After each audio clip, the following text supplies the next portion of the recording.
Stop! Right now, there is a plant growing through the cracks in your driveway. You have probably pulled it out, sprayed it with weed killer, and tossed it in a garbage bag without a second thought. Most people have done exactly that for decades. And yet, gram for gram, that plant contains more omega-3 fatty acids than salmon. Not close to salmon, more. And it has been doing this quietly for free in your backyard for thousands of years. That plant is purslane. And by the end of this video, you are going to understand exactly what it does inside your body, why you have never been told about it, and why everything changed the moment the supplement industry realized it was already growing wild for free in your yard. Let's start with omega-3 fatty acids, because the supplement industry has built a multi-billion-dollar empire on the idea that you need to buy them. Right now, fish oil is a $36 billion global market. Americans spend over $2 billion a year on omega-3 capsules alone, and salmon, the gold standard of omega-3 foods, sells for $8 to $15 a pound, depending on where you live. Buried inside all of that is a number they have no interest in making easy to find. Purslane, a common backyard weed, grows without soil amendments, without fertilizer, without irrigation, without any help at all. And 100 grams of fresh purslane contains between 300 and 400 milligrams of alpha-linolenic acid, the plant-based form of omega-3. But here is the part that changes everything. Purslane also contains EPA, eicosapentaenoic acid, the same omega-3 fatty acid found in fish oil capsules. Almost no other plant on Earth produces EPA. Purslane does, it always has. And yet here you are, spending money at the pharmacy for a supplement that is trying to recreate something growing through your driveway for free. This is not a theory. This is published science. Purslane, scientific name Portulaca oleracea, is a small, low-growing succulent. Its stems are reddish or pink. Its leaves are thick, waxy, paddle-shaped and slightly shiny. It sprawls across the ground in a way that makes it look like it owns the space it grows in. And it kind of does. You have seen it on sidewalks, in garden beds, growing up through gravel, through hard-packed soil that would kill any vegetable you tried to grow there. Here is the first question you should be asking. If this plant can survive conditions that would destroy everything else in your garden, imagine what survival chemistry it has built into those leaves. Plants that face stress concentrate their defenses. They pack antioxidants, fatty acids, and minerals into their tissue to survive conditions that would end most other plants. And purslane, which has grown through concrete and clay for thousands of years, has channeled all of that survival energy directly into its leaves. Beyond omega-3s, purslane contains significant levels of vitamins A, C, and E. It is one of the richest plant sources of glutathione, one of the most powerful antioxidants the human body produces. It contains magnesium, calcium, potassium, and iron. And it carries betalain pigments, the same compounds that give beets their deep color, which peer-reviewed research has directly linked to anti-inflammatory activity. A 2014 study published in the Journal of Ethnopharmacology documented purslane's role in traditional medicine across more than 50 cultures, from ancient Greece to China to pre-colonial Native American communities. This is not a new discovery. This is ancient knowledge. Let us talk about what EPA, the omega-3 in purslane, actually does inside your body, because the supplement industry sells you the what without explaining the why. EPA is not just a nutrient, it is a signaling molecule.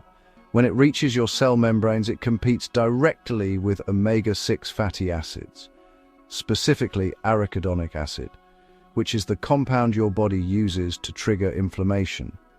Modern diets are flooded with omega-6, vegetable oils, processed food, grain-fed meat.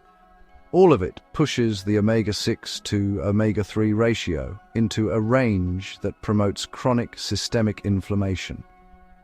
The target ratio for human health is approximately 4:1.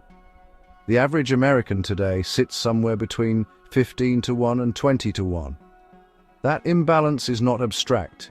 It is directly linked, in peer-reviewed research, to cardiovascular disease, metabolic syndrome, depression, and accelerated cognitive decline.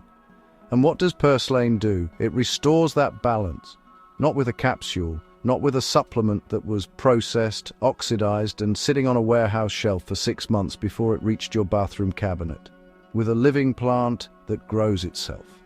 A study published in Prostaglandins, leukotrienes, and essential fatty acids confirmed that Purslane consumption measurably raises blood plasma levels of both EPA and DHA. DHA, the other critical omega-3 your brain depends on, from a weed growing in your driveway for free. This is the question I want you to sit with. Purslane was widely eaten in Europe and the Americas well into the 19th century. European cookbooks from the 1700s include Purslane in salads, soups, and pickled preparations. The ancient Roman writer Pliny the Elder recommended carrying it daily. The Greek physician Dioscorides documented its medicinal uses in 65 AD. Native American tribes of the Southwest dried and ground its seeds into flour for bread. So what happened? Industrial agriculture happened. When farming scaled into monocultures of corn, wheat, and soy, everything that was not a cash crop became a competitor. Herbicide companies needed weeds to kill. And Purslane, one of the most herbicide-sensitive broadleaf plants in any garden, became a primary target. The same chemical companies that sold you the pesticide to kill Purslane also helped build the supplement industry that now sells you the omega-3 replacement. Let that sit for a moment. This is not a theory. It is the documented trajectory of industrial agriculture and the supplement market that grew directly alongside it. The knowledge was never secret. It was simply no longer profitable. Stay with me, because what comes next is the most practical part of this. How to identify it with confidence, how to eat it, and why it tastes nothing like what you are imagining. Purslane has a mild, slightly lemony, faintly succulent flavor. The texture is crisp, it absorbs dressings the way a thicker leaf never does, and it holds up in both raw and cooked preparations. Here is how to identify it with confidence. Thick, waxy, paddle-shaped leaves. Smooth, not jagged, not hairy. Reddish or pink stems. Never hollow, never fuzzy. Low-growing, sprawling. Forms a rosette close to the ground. Tiny yellow flowers in summer. 5 petals about the size of a pencil eraser. Breaks cleanly and releases a small amount of clear, slightly sticky juice. The most important rule: only harvest from areas that have not been treated with herbicide or pesticide. If you are uncertain about the ground, grow it intentionally. Purslane seeds are inexpensive, grow in any container, and produce harvestable leaves within 3 to 4 weeks. Use it raw in salads, dressed with olive oil and lemon, the traditional Greek preparation. Add it to smoothies. Stir it into soups in the final 2 minutes to preserve its omega-3 content. 1 cup of fresh Purslane per day is enough to meaningfully shift your body's omega-3 balance. No capsules, no subscription, no expiration date. The knowledge that heals you is never hidden because it is a secret. It is hidden because there is no profit in you finding it yourself. Purslane is growing through your driveway right now. It has been doing that for thousands of years. The only thing that changed is whether you were told to see it as a weed to destroy, or as food that was quietly there all along. If this gave you something real, share it with someone in your life dealing with inflammation, fatigue, or heart disease. They may have no idea that what they're looking for is already growing through the concrete. Like, subscribe, and do not miss what we cover next, and because we are just getting started.